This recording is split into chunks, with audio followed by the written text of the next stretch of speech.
নমস্কার, কেমন আছেন সবাই? দিনলিপির আরেকটি দিনে আপনাদের স্বাগত জানাই। রান্না হয়ে গেছে, কিন্তু দেখলাম ব্রোকলিগুলো একটু হলুদাভ হয়ে গেছে। তাই যেমন ভাবা তেমন কাজ।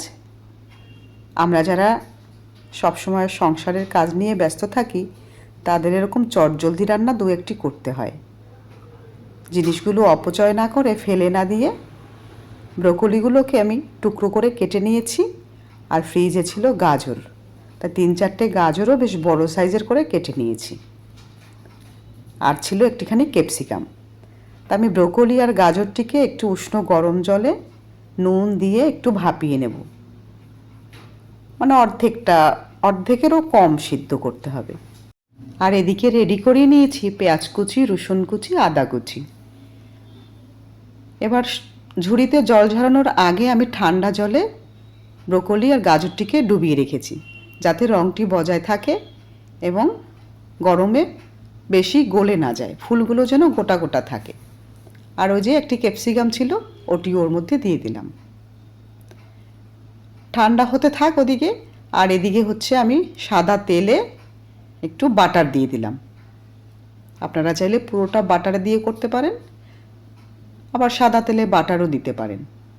আর এর মধ্যে চাইলে টুকরো টুকরো করে কয়েক কুচি পনিরও দিতে পারেন। কিন্তু ঘরে ওই যে যা থাকে সেই দিয়ে উপস্থিত বুদ্ধি করে আমাদেরকে সংসার সামলাতে হয়। তাই পেঁয়াজটিকে আমি ভেজে নেব। পেঁয়াজগুলোকে বড় বড় করেই কেটেছি। এবার হালকা করে ভেজে নেব যাতে পুড়ে না যায়। তারপরেই একে একে দিয়ে দেব ওই রসুন কুচি, আদা কুচি। খানিকটা নেড়ে নেব এবং গ্যাসের ফ্লেমটা লো করে দেব।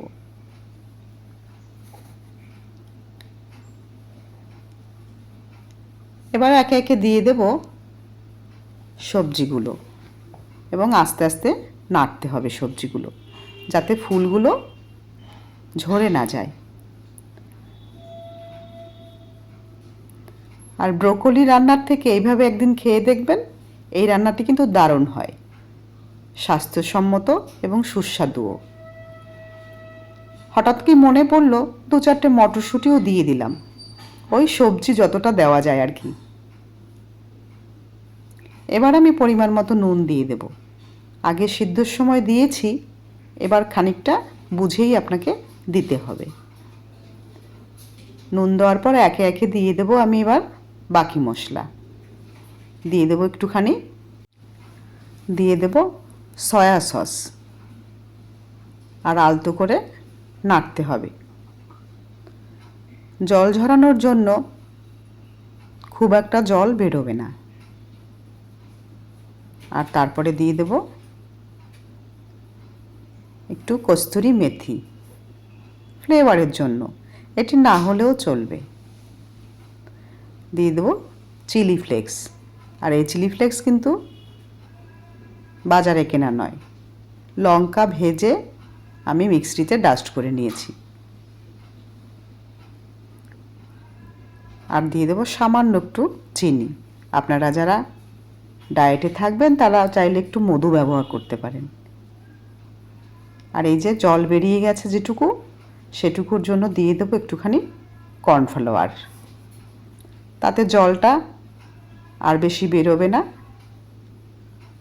গ্যাস বন্ধ করার পরেও। আমি আলাদা করে বাটিতে গুলে দিলাম না, এভাবেই নাড়িয়ে মিশিয়ে দিলাম। তৈরি হয়ে গেল একটি হেলদি খাবার। শীতকালে ব্রোকলি থাকতে, গাজর থাকতে চটজলদি এভাবে একবার বানিয়ে খেয়ে দেখুন। আশা রাখি ভালো লাগবে। ঝাল যদি একটুখানি কম হয় তাহলে এর মধ্যে আর একটু গোলমরিচ ছড়িয়ে দেবেন, তাহলে স্বাদটা অন্যরকম হবে। আর চাইলে ওই যে কয়েক টুকরো পনির। তো আজকের খাবারটি আপনাদের কেমন লাগলো অবশ্যই জানাবেন। ভালো থাকুন, সুস্থ থাকুন, হেলদি খাবার খান।